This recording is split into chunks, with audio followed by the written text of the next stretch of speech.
Hello and welcome back, all my Dragon Ball theorists. Now that we know a few of the outcomes that I theorized came true, like Super Saiyan God Ultra Instinct and Granolah having abilities of the strongest fighters, it's time to dive a little deeper into the fight that is continuing between Goku and Granolah. Of course, we still got the wildcard looming that Chapter 72 ended on, with Vegeta possibly knowing who Granolah is. Outside of that, people have mentioned in the comments of my video where I playfully joked about Goku getting beaten twice that he hasn't gotten serious yet. He just turned Super Saiyan Blue and has his limit-breaking silver hair form as well. That if he started off with that form, Goku would have one-shot Granolah. Granolah kindly would ask, "Am I a joke to you?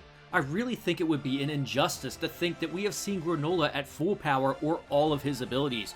Also, when two powerful fighters collide, it is often the abilities that win the fight.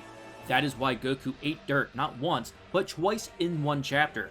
So now we must take a full look at the other incredible abilities that Granolah will have that could just still outmatch Goku. We know that Granolah has an ability very similar to Destruction and something faster than instant teleportation.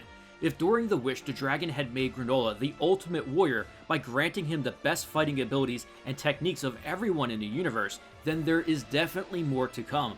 In case you missed it, Granolah can now power up, so he also is concealing his powers, which gave him an aura now too. Perhaps the dragon took the Saiyan abilities to transform and granted that to Granolah as well, where he can multiply his power significantly. On that note, what is the best multiplying power technique that we know of in the universe? Kaioken! Kaioken times 3! Times what? That's right, the good old Kaioken. Granolah could have a better version of that, just like he did with instant teleportation. So when the fight really amps up and Goku decides to demonstrate Super Saiyan Blue with Kaioken, Granolah will not only match that, but likely overwhelm him, leading with the same result that we've seen in the recent chapter. Goku will be puzzled on how Granolah has achieved better versions of his favorite techniques, only to then learn that a wish was made by the Cerulean Dragon Balls to make Granolah the strongest in the universe. Of course, this only furthers Goku's curiosity to truly test how powerful Granolah is, and he realizes he must use his limit-breaking silver hair form despite the trauma it causes to his body, which plays directly into the hands of Granolah.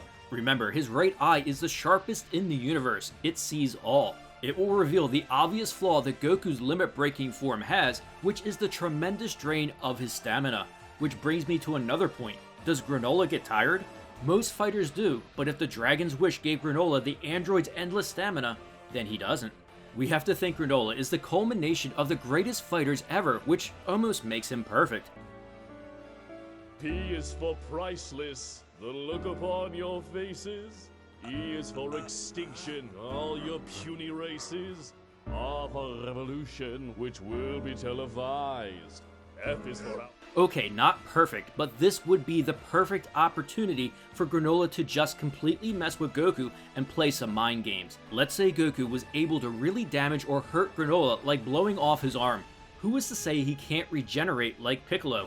That is an incredibly useful ability and something that would help solidify Granolah being the ultimate warrior. This also has taken people by surprise countless times in Dragon Ball's history.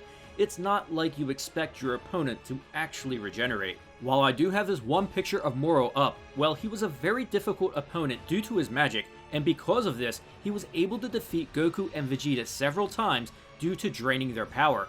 What if, I think you know where I'm going with this, what if Granolah also has this ability? The dragon might have done a phenomenal job with this wish.